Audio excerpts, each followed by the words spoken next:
Hi, ഞാൻ doctor Juhi Das, QNB health കെയറിലെ homeopathic ഫിസിഷ്യനാണ്. ഇന്ന് എല്ലാവരും ഭയക്കുന്ന ഒന്നാണ് ക്യാൻസർ. പല രീതിയിലുള്ള ക്യാൻസറുകൾ ഇന്ന് നമ്മുടെ സമൂഹത്തിൽ നമ്മൾ കാണുന്നുണ്ട്. Cervical cancer, breast cancer, lung cancer, അങ്ങനെ പല രീതിയിലുള്ള ഇത്തരം പ്രശ്നങ്ങൾ എല്ലാവരെയും ഇന്ന് അഫക്റ്റ് ചെയ്യുന്നുണ്ട്. അപ്പോൾ നമുക്ക് മുൻകൂട്ടി എങ്ങനെ നമ്മുടെ ശരീരത്തിലെ ഇത്തരം ലക്ഷണങ്ങൾ നമുക്ക് കാണാം, അല്ലെങ്കിൽ ആ സയൻസ് നമുക്ക് എങ്ങനെ മനസ്സിലാക്കാം, എന്തൊക്കെയാണ് അതിൻ്റെ മെയിൻ ലക്ഷണങ്ങൾ, അതായത് ഓരോ ഏരിയാസിനെയും ബാധിക്കുന്ന ക്യാൻസറിൻ്റെ ലക്ഷണങ്ങൾ എന്തൊക്കെയാണ്, ഇന്നത്തെ വീഡിയോയിലൂടെ നമുക്കതൊന്ന് ഡിസ്കസ് ചെയ്യാം. ക്യാൻസർ എന്ന് പറയുമ്പോൾ എന്താണ്? സെൽസ് അല്ലെങ്കിൽ കോശങ്ങളുടെ അമിതമായിട്ടുള്ള പ്രൊഡക്ഷനാണ്. അതായത് അതിൻ്റെ ആ ഒരു റെപ്ലിക്കേഷൻസ് അല്ലെങ്കിൽ അത് മൾട്ടിപ്ലൈ ചെയ്യുന്ന അതിൻ്റെ നോർമൽ സ്ട്രക്ചറിൽ നിന്നും അധികമായിട്ട് അത് റെപ്ലിക്കേറ്റ് ചെയ്യുന്നു, ഓവറായിട്ട് അത് മൾട്ടിപ്ലൈ ചെയ്യുന്നു. നമുക്കറിയാം നമ്മുടെ ശരീരത്തിലെ കോശങ്ങൾ എന്ന് പറയുമ്പോൾ എന്താണ്, പല ഏരിയാസിലും ഇതിന് റെപ്ലിക്കേഷൻ സംഭവിക്കുന്നു. നമ്മുടെ ഗ്രോത്ത് ആൻഡ് ഡെവലപ്മെൻറ്റ്സ് എന്ന് പറയുമ്പോൾ എന്താണ്, ഈ കോശങ്ങളും ടിഷ്യൂസും എല്ലാം വളർന്നുകൊണ്ടാണ് നമുക്ക് ഇത്തരം ഗ്രോത്തും ഡെവലപ്മെൻറ്റും സംഭവിക്കുന്നത്. പക്ഷെ അതിനൊരു നോർമൽ പാത്വേ ഉണ്ട്, ഒരു നോർമൽ സ്ട്രക്ചേഴ്സിലൂടെയാണ് അത് കടന്നു പോകുന്നത്.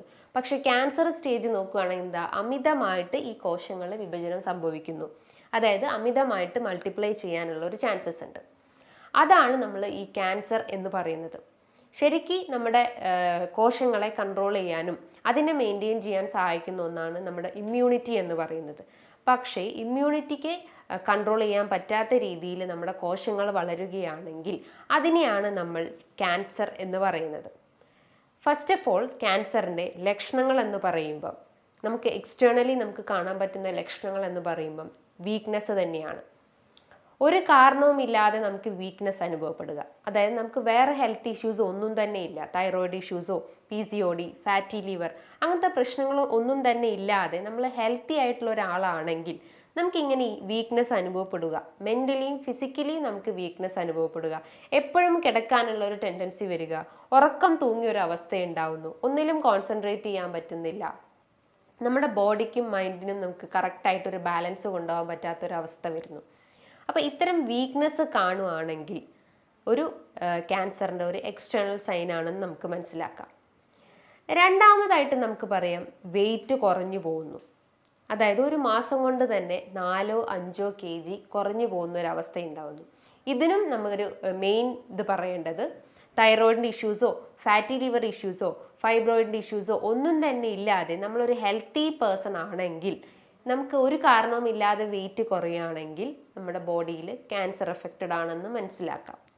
നമ്മുടെ ദഹനത്തിന് അല്ലെങ്കിൽ നമ്മുടെ വെയിറ്റ് കുറയാനുള്ള ഒരു കാരണം എന്ന് പറയുമ്പം, നമ്മുടെ നോർമൽ സെൽസ് എന്ന് പറയുമ്പം അതിനൊരു റെപ്ലിക്കേറ്റ് ചെയ്യുക അല്ലെങ്കിൽ അതിനെ മൾട്ടിപ്ലൈ ചെയ്യാനുള്ള ഒരു കപ്പാസിറ്റി ഉണ്ട്. അതിനൊരു എനർജി വേണം, അതായത് ATP. അതായത് ആ എനർജീൻ്റെ സഹായത്തോടെയാണ് നമ്മളെ ബോഡിയിൽ പല മെക്കാനിസവും നടക്കുന്നത്. അതായത് നമ്മളെ വെയിറ്റിനെ ബാലൻസ് ചെയ്യുന്നത് ഇത്തരം എനർജി കൺവേർഷൻ നടന്നിട്ടാണ്. പക്ഷേ നമ്മുടെ കോശങ്ങൾ അമിതമായിട്ട് വിഭജിക്കുമ്പോൾ അല്ലെങ്കിൽ അമിതമായിട്ട് അത് റെപ്ലിക്കേറ്റ് ചെയ്യുമ്പം എക്സസ് ആയിട്ടുള്ള കലോറി അല്ലെങ്കിൽ എക്സസ് ആയിട്ടുള്ള എനർജി നമ്മളെ ബോഡിക്ക് ആവശ്യമായിട്ട് വരുന്നു. അപ്പോൾ എക്സസ് ആയിട്ടുള്ള ഈ ഒരു എനർജീൻ്റെ ഭാഗമായിട്ടാണ് നമുക്ക് വീക്ക്നെസ് അനുഭവപ്പെടുന്നത്. അതുകൊണ്ടാണ് നമുക്ക് വെയിറ്റ് നല്ല രീതിയിൽ കുറഞ്ഞു പോകുന്നത്. അതായത് നമ്മൾ കഴിക്കുന്ന ഭക്ഷണങ്ങൾ കൃത്യമായിട്ട് അബ്സോർബ് ചെയ്യുന്നില്ല, അല്ലെങ്കിൽ കൃത്യമായിട്ട് ന്യൂട്രിയൻസ് നമ്മുടെ ശരീരത്തിലേക്ക് വലിച്ചെടുക്കാൻ പറ്റാത്തൊരവസ്ഥ വരുന്നു. അതിൻ്റെ ഭാഗമായിട്ടാണ് നമുക്ക് ഇത്തരം വെയിറ്റ് ലോസ് അല്ലെങ്കിൽ വീക്ക്നെസ് അനുഭവപ്പെടുന്നത്. ഒരു കാരണവുമില്ലാതെ നമുക്ക് ഇടയ്ക്കിടയ്ക്ക് ഇൻഫെക്ഷൻസ് വന്നുകൊണ്ടിരിക്കുന്നു. പനി, ജലദോഷം, കഫക്കെട്ട്, ഇത്തരം ഇൻഫെക്ഷൻസ് ഒരു റീസൺസും ഇല്ലാതെ നമ്മളെ എഫക്റ്റ് ചെയ്യുന്നു. ചിലപ്പോൾ നമ്മൾ കോൾഡിന് എക്സ്പോഷർ ആയിട്ടോ അല്ലെങ്കിൽ മഴ കൊണ്ടിട്ടോ അതൊന്നുമല്ലാതെ വെറുതെ ഒരു റീസണും ഇല്ലാതെ കുറേ കാലങ്ങളായിട്ട്, അതായത് ഒരു ബ്രേക്കേജ് ഇല്ലാതെ തന്നെ പെട്ടെന്ന് തന്നെ ഇൻഫെക്ഷൻസ് വരുവാണെങ്കിൽ അത് ഏകദേശം ഒരു 2 ആഴ്ച 3 ആഴ്ച കണ്ടിന്യൂസ് ആയിട്ട് എക്സിസ്റ്റ് ചെയ്യുന്നുണ്ടെങ്കിൽ നിങ്ങളുടെ ബോഡി ക്യാൻസറസ് സ്റ്റേജിലോട്ട് പോയി, അല്ലെങ്കിൽ നിങ്ങളുടെ കോശങ്ങൾ ഒരു ക്യാൻസറസ് സ്റ്റേജിലോട്ട് പോയി എന്ന് മനസ്സിലാക്കാം. അതേപോലെ തന്നെ സ്കിൻ സ്ട്രക്ചർ നോക്കുകയാണെങ്കിൽ ഇൻഫെക്ഷൻസ് വരിക, അതായത് സ്കിന്നിൻ്റെ സർഫസ് ഒക്കെ പെട്ടെന്ന് ബ്രൂയിസ്ഡ് ആയി പോവുക, ഇതേപോലെ തന്നെ മുറിവ് പറ്റിക്കഴിഞ്ഞാൽ അത് ഉണങ്ങാൻ പറ്റാത്തൊരവസ്ഥ ഉണ്ടാവുന്നു, ബ്ലീഡിങ്, കണ്ടിന്യൂസ് ആയിട്ട് ബ്ലീഡിങ് ഉണ്ടാവുന്നു, ചൊറിച്ചിൽ അനുഭവപ്പെടുന്നു, മുറിവുകളാണെങ്കിലും നല്ല വീർത്ത് പഴുത്തിരിക്കുന്ന ഒരവസ്ഥ ഉണ്ടാവുന്നു. ബ്രൂയിസസ് കാണപ്പെടുന്നു. ഇതൊക്കെയാണ് സ്കിന്നിൽ ഉണ്ടാകുന്ന അല്ലെങ്കിൽ സ്കിൻ ക്യാൻസറിൻ്റെ ലക്ഷണങ്ങൾ എന്ന് പറയുന്നത്.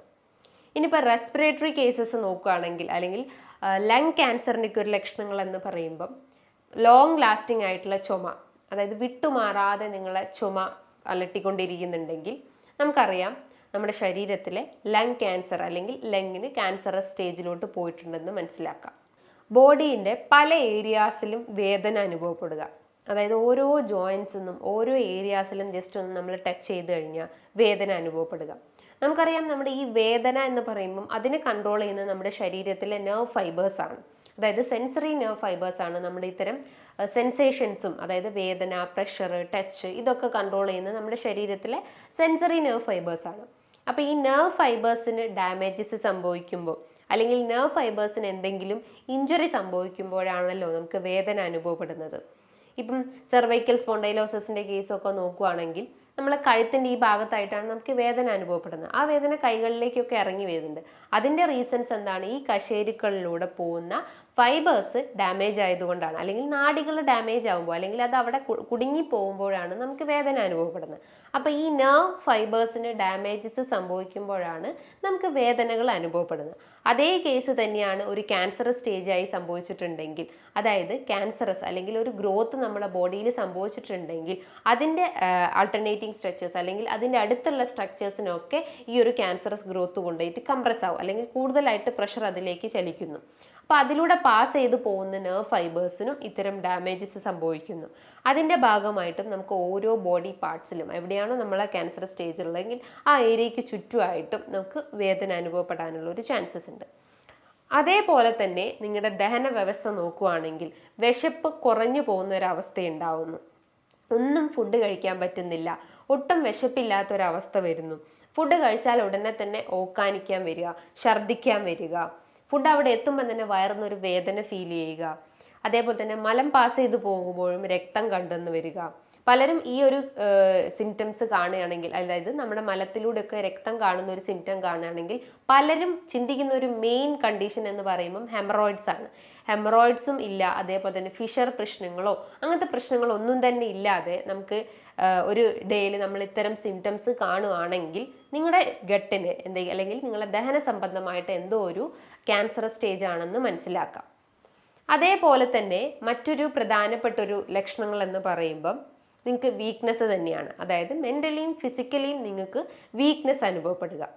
ഇനിയിപ്പോൾ ബ്രസ്റ്റ് ക്യാൻസറിൻ്റെ പ്രശ്നങ്ങൾ നോക്കുകയാണെങ്കിൽ, അതായത് ലെഫ്റ്റ് സൈഡിലോ റൈറ്റ് സൈഡിലോ ഉള്ള ബ്രസ്റ്റിനൊക്കെ എന്തെങ്കിലും ക്യാൻസർ സ്റ്റേജ് ബാധിച്ചിട്ടുണ്ടെങ്കിൽ അതിൻ്റെ ഒരു ലക്ഷണങ്ങൾ എന്ന് പറയുമ്പം ബ്രസ്റ്റിൻ്റെ ആ ഒരു നിപ്പിൾ ഏരിയാസ് നിന്നൊക്കെ ഡിസ്ചാർജസ് വരിക, ഒരു വൈറ്റിഷ് ഡിസ്ചാർജസ് വരിക, നമുക്ക് ബ്രസ്റ്റ് ജസ്റ്റ് ഒന്ന് ടച്ച് ചെയ്ത് നോക്കുമ്പം വേദന അനുഭവപ്പെടുക, നമ്മളൊന്ന് എക്സാമിൻ ചെയ്ത് കഴിഞ്ഞാൽ അതിൻ്റെ സിമെട്രി ഇംപ്രോപ്പർ ആവുക, ലെഫ്റ്റ് ബ്രസ്റ്റ് അതേപോലെ തന്നെ റൈറ്റ് ബ്രസ്റ്റ് നോക്കുകയാണെങ്കിൽ അതിൻ്റെ സൈസിൽ നല്ല രീതിയിൽ വേരിയേഷൻസ് കാണിക്കുക, വേദന അനുഭവപ്പെടുക. അതോടൊപ്പം തന്നെ കഴല തടിച്ചു വരിക, അതായത് ഈ ഒരു ആക്സിലറി ഏരിയാസിലുള്ള കഴലയ്ക്ക് നീർക്കെട്ട് വരിക, നമ്മളൊന്ന് ടച്ച് ചെയ്ത് നോക്കിക്കഴിഞ്ഞാൽ വേദന അനുഭവപ്പെടുക, കൈയൊന്നും പൊക്കാനാവുന്നില്ല. അത്തരം ലക്ഷണങ്ങൾ, അതായത് അതിനെയാണ് നമ്മൾ ലിംഫ് നോഡ് എൻലാർജ്മെന്റ് എന്ന് പറയുന്നത്. ലിംഫ് നോഡ് എൻലാർജ്മെന്റ് എന്ന് വരുന്ന കേസസ് എന്ന് പറയുമ്പോൾ ഇൻഫെക്ഷൻസ് ആണ് മെയിൻ ആയിട്ട്. പക്ഷേ അങ്ങനെയല്ല, ബ്രസ്റ്റ് ക്യാൻസറിന്റെ കേസസ് നോക്കുകയാണെങ്കിൽ നമ്മൾ ഈ ഒരു ആക്സിലറി, അതായത് കക്ഷത്തിൽ ഉണ്ടാവുന്ന കഴലയ്ക്ക് നീർക്കെട്ട് വരാനുള്ള ഒരു ചാൻസസ് ഉണ്ട്. ലിംഫ് കേസസിൽ നോക്കുകയാണെങ്കിൽ അല്ലെങ്കിൽ ലിംഫ് വെസൽസിനും ക്യാൻസർ വരാനുള്ള ഒരു ചാൻസസ് ഉണ്ട്. അതായത് ലുക്കീമിയ, ലിംഫോമ പോലത്തെ ഇത്തരം ഇൻഫെക്ഷൻസ് അല്ലെങ്കിൽ ഇത്തരം ക്യാൻസറും ഈ ലിംഫിനെ ബാധിക്കാനുള്ള ഒരു ചാൻസസ് ഉണ്ട്. അതേപോലെ തന്നെ മറ്റൊരു പ്രധാനപ്പെട്ട റെസ്പിറേറ്ററി കേസ് നോക്കുകയാണെങ്കിൽ പ്രധാനപ്പെട്ട ഒരു ലക്ഷണങ്ങൾ എന്ന് പറയുമ്പം അതിശക്തമായിട്ടുള്ള ചുമ, അതായത് വിട്ടുമാറാതെ നിൽക്കുന്ന ചുമ, അത് രാത്രി കാലങ്ങളിലാണ് വർദ്ധിച്ചു വരുന്നത്. അതേപോലെ തന്നെ ഒരു കിതപ്പ് ഫീൽ ചെയ്യുക, ശ്വാസം തിങ്ങുന്ന ഒരു അവസ്ഥ വരിക, ഇടയ്ക്കിടയ്ക്ക് ബ്രീത്തിങ് ഡിഫിക്കൽട്ടീൻ്റെ പ്രശ്നങ്ങൾ ഉണ്ടാവുന്നു, മൂക്കടഞ്ഞു പോകുന്ന ഒരു അവസ്ഥകളൊക്കെ വരുവാണെങ്കിൽ ലങ് ക്യാൻസർ അല്ലെങ്കിൽ ശ്വാസ സംബന്ധമായിട്ടുള്ള എന്തോ ഒരു ക്യാൻസർ ആണെന്ന് നമുക്ക് മനസ്സിലാക്കേണ്ടതാണ്.